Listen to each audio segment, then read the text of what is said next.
Bollywood silver screen presenting tower heist. कहानी की शुरुआत होती है न्यूयॉर्क सिटी से, जहां पर एक टावर है।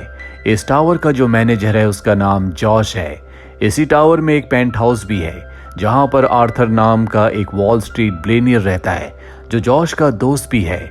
जॉश ने यहाँ के स्टाफ के जो पेंशन फंड होते हैं वो आर्थर को दिए होते हैं, ताकि वो उन्हें सही जगह इन्वेस्ट करके सबका फायदा कर सके। अब इस टावर में एक नया एम्प्लॉय आता है जो कि यहाँ पर लिफ्ट को ऑपरेट करने के लिए आया है, लेकिन जॉश उसे जॉब पर नहीं रखना चाहता। उसका बॉस कहता है कि मैंने इसे पहले अपॉइंट कर लिया है, इसीलिए जॉश को उसे नौकरी पर रखना पड़ता है। जॉश उसे बताता है कि ये न्यूयॉर्क का सबसे महंगा टावर है, इसीलिए तुम्हें 7 दिन काम करना होगा, हमेशा तुम्हें अपने काम में चौकन्ना रहना होगा। लिफ्ट ऑपरेटर कहता है कि मैं अपने काम को समझ गया। इसके बाद जॉश ऊपर एक अपार्टमेंट में जाता है, जहाँ पर एक आदमी रहता है जो बहुत वक्त से यहाँ पर टेनेंट है। दरअसल इसने बहुत वक्त से इस जगह का किराया नहीं दिया। पहले बहुत अमीर हुआ करता था, लेकिन इसका सारा पैसा डूब गया। जॉश को अपने हालातों के बारे में बताता है और कहता है कि मुझे यहाँ पर कुछ और वक्त रहने की मोहलत दे दो। जॉश उसकी बात मान जाता है। इसके बाद जॉश नीचे आता है और तभी वो देखता है कि उनके टावर के सामने एक काले रंग की गाड़ी रुकी है, जिसके अंदर से कुछ लोग बाहर उतरे हैं, जिनके हाथ में गन्स है। जॉश समझ जाता है कि कुछ न कुछ गड़बड़ है। वो अंदर जाकर अलार्म बजाता और सबसे कहता है कि सब चौकन्ने हो जाओ, यहाँ पर कुछ गलत होने वाला है। वो सीसीटीवी कैमरे में देखता है कि टावर के पिछले गेट पर एक गाड़ी रुकी है, जिसमें इस टावर के पेंट हाउस में रहने वाले आर्थर को कुछ लोग उसमें पकड़ कर ले जा रहे हैं। वो भागकर पिछले गेट पर जाता है, लेकिन तब तक वो आर्थर को गाड़ी में बंद करके यहाँ से ले जाते हैं। और जॉश भी उस गाड़ी का पीछा करता है, क्योंकि वो इस टावर का मैनेजर है। आर्थर की सिक्योरिटी सेफ्टी उसकी जिम्मेदारी है। वो तब तक गाड़ी का पीछा करता है जब तक गाड़ी एक जगह रुक नहीं जाती। पर इससे पहले कि वो गाड़ी के पास जाता, वहां पर एक FBI एजेंट आ जाती है, जो जॉश को मारकर नीचे गिरा देती है। और ठीक उसी वक्त वो गाड़ी भी पलट जाती है, जिसके अंदर आर्थर है। आर्थर को बाहर निकाला जाता है। जॉश कहता है कि ये सब तुम क्या कर रहे हो? आर्थर एक शरीफ इज्जतदार इंसान है। FBI एजेंट उसे बताती है कि ये शरीफ नहीं है, इसने $2 बिलियन का घोटाला किया है और ये देश छोड़कर भागने की कोशिश कर रहा था, इसीलिए हमने इसे अरेस्ट किया है। और जब तक ये सारे पैसे लौटा नहीं देता, तब तक ये हमारी हिरासत में रहेगा। ये सब सुनने के बाद जॉश को अपने कानों पर विश्वास नहीं होता। आर्थर पर वो बहुत भरोसा करता था। और अब जॉश उसके पेंट हाउस में जाकर सबसे पहले उसके स्विमिंग पूल को बंद कर देता है। उसके बाद उसके पेंट हाउस को लॉक करके नीचे आ जाता है, जहां वो सबको आर्थर के बारे में बताता है। दरअसल सबने पहले न्यूज में उसके बारे में सुन लिया था। यहाँ पर जितने भी लोग होते हैं वो कहते हैं कि हमारे पेंशन के पैसे कहाँ पर है।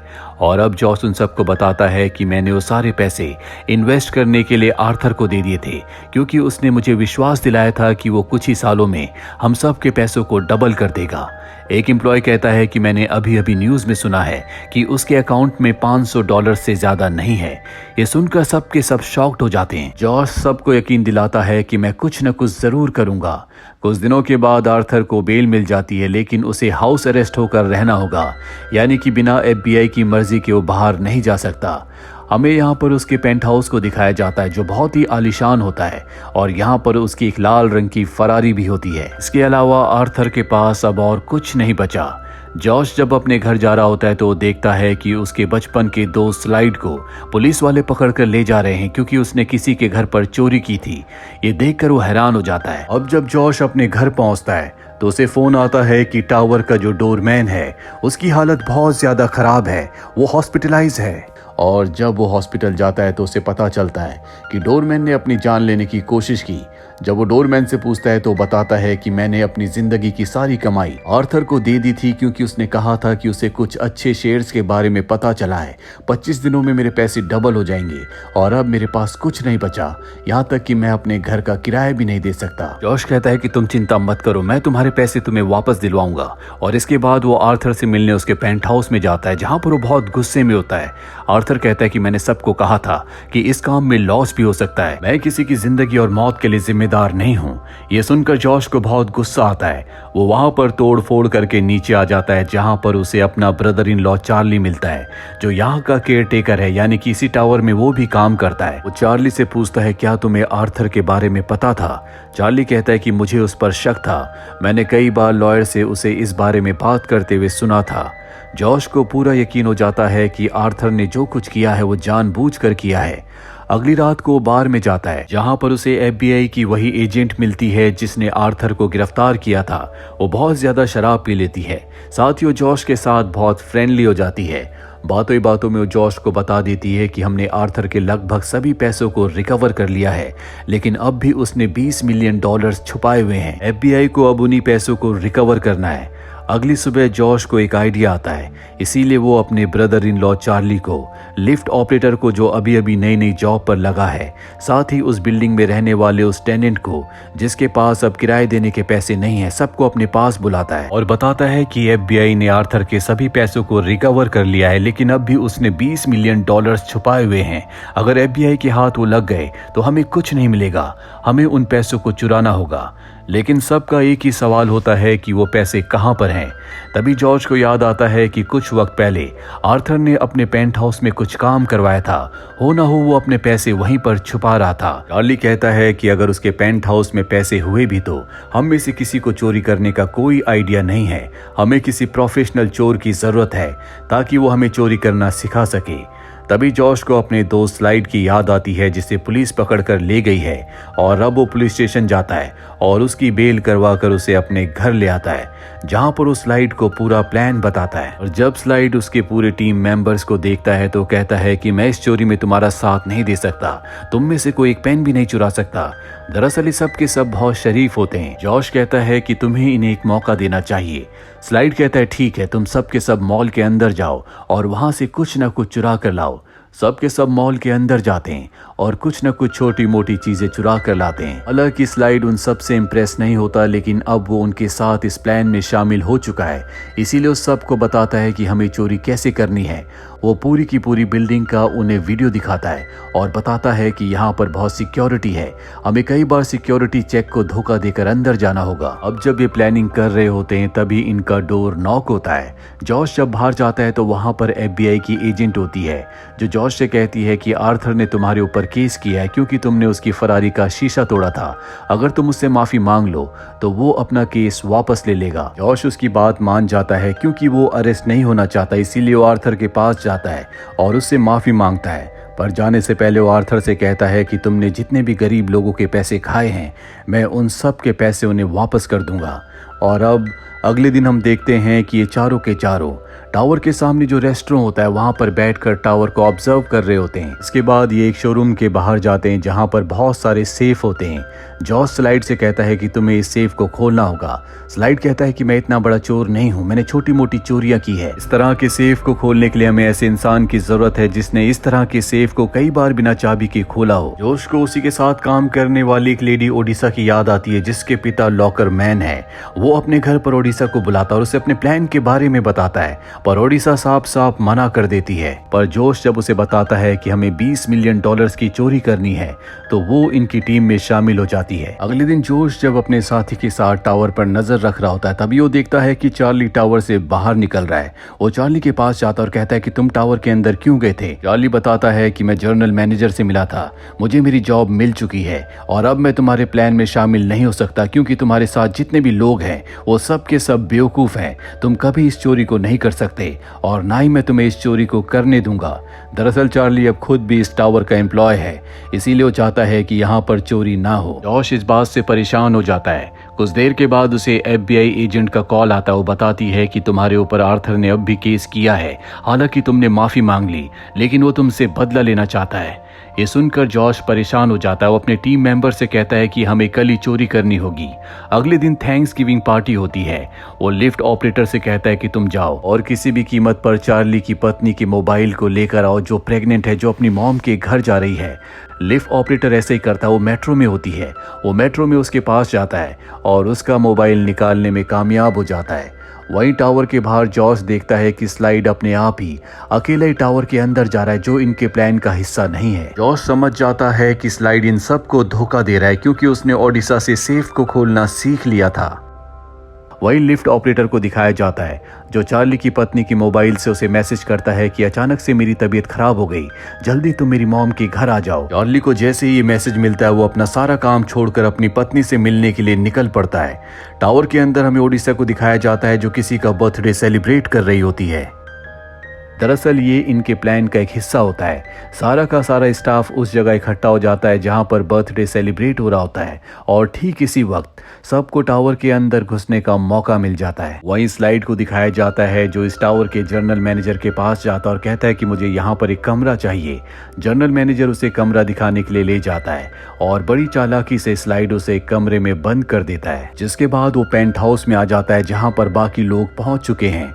ये सीसीटीवी कैमरास में स्टिकर लगाकर सबके व्यू को ब्लॉक कर देते हैं, जिसके बाद ये उस जगह को तोड़ना शुरू करते हैं जहां पर आर्थर ने काम करवाया था।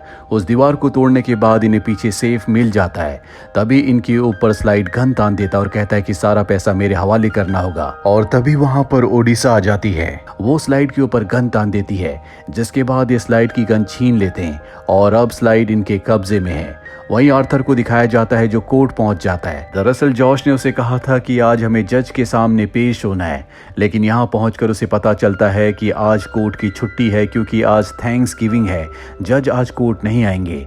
आर्थर को यहाँ पर शक हो जाता है कि कुछ न कुछ गड़बड़ है। FBI की एजेंट भी इनके साथ होती है और अब सबको समझ में आ जाता है कि जॉश कुछ न कुछ गड़बड़ करने वाला है। वहीं पेंट हाउस के अंदर हमें दिखाया जाता है कि ये सेफ खोलने में कामयाब हो जाते हैं, पर जब इस सेफ को खोलते हैं तो देखते हैं कि वो पूरी तरह से खाली है, उसके अंदर कुछ नहीं होता, जो देखकर इस सब के सब डिसअपॉइंट हो जाते हैं। और अब यहाँ पर स्लाइड के और टेनेंट के बीच में हाथापाई होना शुरू हो जाती है क्योंकि टेनेंट के हाथ में गन होती है और जब ये एक दूसरे से गन छीन रहे होते हैं तभी गन से गोली चल जाती है और गोली वहां पर खड़ी फरारी को लगती है। जॉश जब फरारी को देखता है तो उसमें छेद हो गया होता है, साथ ही उसका पेंट भी निकल गया होता है और जब जॉश ध्यान से देखता है तो अंदर पूरा सोना होता है, यानी कि ये पूरी की पूरी फरारी सोने की बनी है।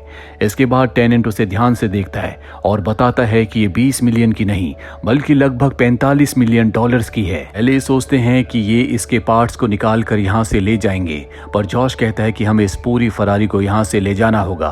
पर इतनी बड़ी कार को यहाँ से ले जाना लगभग पूरी तरह से नामुमकिन है, लेकिन यहाँ बाहर विंडोज साफ करने की एक बहुत बड़ी लिफ्ट है। उस लिफ्ट से ये कार को यहाँ से ले जा सकते हैं।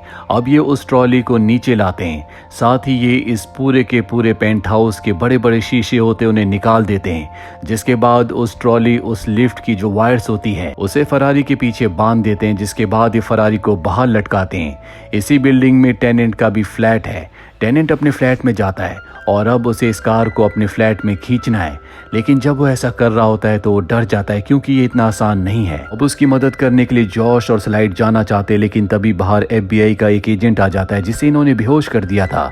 दरअसल अब वो होश में आ चुका है। वो पेंट हाउस के अंदर आना चाहता है। स्लाइड कहता है कि हमें अपने आप को FBI के हवाले कर देना चाहिए, पर जॉश कहता है कि हम ऐसा नहीं कर सकते। इसीलिए वो उस लिफ्ट उस ट्रॉली की वायर से जिसमें कार लटकी हुई है नीचे जाना शुरू कर देते हैं। वहीं टेनेंट एक रस्सी किसी चीज पर बांधकर उस रस्सी को पकड़कर कार को अपने कमरे के अंदर खींचने की कोशिश कर रहा होता है, लेकिन वो खुद ही कार के साथ लटक जाता है। अब ऊपर से जॉश और स्लाइड भी आ जाते हैं। वो टेनेंट से कहते हैं कि तुम्हें किसी भी कीमत पर अपने कमरे वाली रस्सी को पकड़ना होगा। वो अपने कमरे की रस्सी को पकड़ने की कोशिश करता है, लेकिन ठीक उसी वक्त कार से उसका हाथ छूट जाता है, पर इससे पहले कि वो नीचे गिरता यहाँ पर चार्ली वापस आ चुका होता है। वो टेनेंट का हाथ पकड़कर उसे कमरे में खींच लेता है और अब ये ऊपर से कार को स्विंग करना शुरू करते हैं, जिसके बाद चार्ली इनकी मदद करता है और ये कार को टेनेंट के कमरे के अंदर ले आते हैं।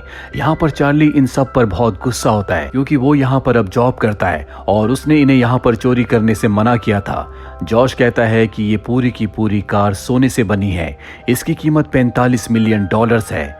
ये सुनकर वो हैरान हो जाता है और अब वो भी इनके साथ शामिल हो जाता है, जिसके बाद ये तय करते हैं कि लिफ्ट से ये इस कार को नीचे ले जाएंगे। चार्ली कहता है कि ये लिफ्ट में फिट नहीं हो सकती। जॉश कहता है कि मैं जानता हूँ और कार को लिफ्ट में फिट करने की जरूरत भी नहीं है। इसके बाद ये कार को लिफ्ट के पास ले जाते हैं। ऊपर से इनका एक साथी लिफ्ट को इनके फ्लोर पर भेजता है। ये कार के अंदर उसकी की को ढूंढने की कोशिश करते हैं, जहां पर जॉश को आर्थर की एक डायरी मिलती है जिसमें उसके सारे काले कारनामों का हिसाब किताब होता है, जो कि आर्थर के खिलाफ एक बहुत बड़ा सबूत है। और अब ये पूरी की पूरी कार को लिफ्ट के अंदर नहीं बल्कि उसके ऊपर रखते हैं। कार को ऊपर रखने के बाद कार अपने आप ही नीचे जाने लगती है।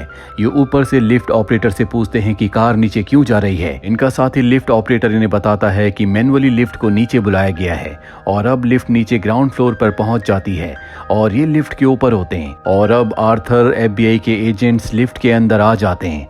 लिफ्ट ऊपर टॉप फ्लोर पर पहुंचती है जहां पर पेंट हाउस है। कार ऊपर होती है जो ऊपर के लोहे के नेट से टकरा जाती है, लेकिन किसी को पता नहीं चलता कि ये सब के सब लिफ्ट के ऊपर है। जिसके बाद FBI की एजेंट पेंट हाउस के अंदर जाती है। जॉश स्लाइड से पूछता है कि जिस ट्रक से तुम आए थे उस ट्रक की चाबी कहाँ पर है। वो बताता है कि वो ट्रक चोरी का है, चाबी उसी के अंदर है। जिसके बाद जॉश यहाँ के डोरमैन को कॉल करता है जो उसका दोस्त है जिसने अपनी जान लेने की कोशिश की थी। वो उसे बताता है कि बाहर एक ट्रक खड़ा है जिसे तुम टावर के सामने लेकर आओ। उसके कहने पर वो ट्रक को टावर के सामने लाता है। वही आर्थर को दिखाया जाता है जब वो पेंट हाउस के अंदर देखता है कि उसकी फरारी वहां पर नहीं है तो उसके होश उड़ जाते हैं। वो FBI की एजेंट से कहता है कि मेरी फरारी किसी भी कीमत पर तुम्हें ढूंढनी होगी। FBI की एजेंट देखती है कि वहां पर एक तिजोरी है जिसके बारे में उसने FBI को नहीं बताया था, इसीलिए उसकी जमानत को यहीं पर खत्म कर दिया जाता है, यानी कि अब उसे जेल जाना होगा। इसके बाद FBI की एजेंट उस रूम में जाती है जहाँ पर सारे मॉनिटर्स लगे हुए हैं। वो देखती है कि बाहर एक ट्रक है जो यहाँ से निकल रहा है। वो समझ जाती है कि इसके अंदर फरारी है, इसीलिए FBI के सभी एजेंट्स उसका पीछा करना शुरू कर देते हैं। जल्दी वो ट्रक को पकड़ लेते हैं। जिसके बाद वो डोरमैन को बाहर बुलाते हैं। वो देखते हैं कि ट्रक के अंदर फरारी नहीं है। वो पूछते हैं कि फरारी कहाँ पर है। डोरमैन कहता है कि मुझे नहीं पता, मैं तो बस ट्रक चुराकर अपनी जान लेने की कोशिश कर रहा था। अब FBI की एजेंट स्लाइड को छोड़कर सभी लोगों को गिरफ्तार कर लेती है क्योंकि CCTV कैमरे की फुटेज में उसने देख लिया था कि सब के सब छुपकर इस टावर के अंदर एंटर हुए थे, जबकि स्लाइड सबके सामने मेन डोर से आया था, इसीलिए उसके खिलाफ किसी के पास कोई सबूत नहीं होता। और अब आर्थर के साथ इन सब को एक ही ट्रक में पुलिस स्टेशन ले जा रहे होते हैं, जहाँ पर आर्थर इनके ऊपर हंसता और कहता है कि जल्दी FBI की टीम उस कार को ढूंढ लेगी। जॉर्ज कहता है कि इससे कुछ नहीं होगा, हमारे पास तुम्हारी वो डायरी है जिसमें तुम्हारे काले कारनामों के सारे सबूत है। ये सुनते ही आर्थर पूरी तरह से घबरा जाता है क्योंकि वो डायरी अगर पुलिस के हाथ लग गई तो वो कभी जेल से बाहर नहीं निकल पाएगा। वो कहता है कि तुम मेरी डायरी मुझे वापस कर दो, इसके बदले मैं तुम्हें $400 मिलियन दूंगा, जो कि फरारी की कीमत से 10 गुना ज्यादा है।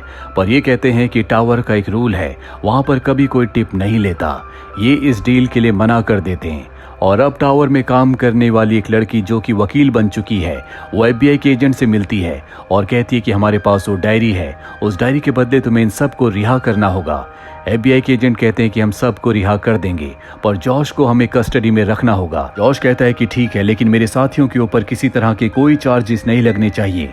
FBI का एजेंट उनकी बात मान जाता है और इनके सभी साथियों को छोड़ दिया जाता है।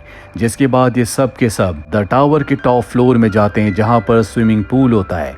ये स्विमिंग पूल के ढक्कन को खोलते हैं और उस स्विमिंग पूल के अंदर फरारी कार होती है जिसकी कीमत $45 मिलियन है। वहीं आर्थर को उम्र कैद की सजा होती है क्योंकि FBI के पास उसके खिलाफ सारे सबूत है।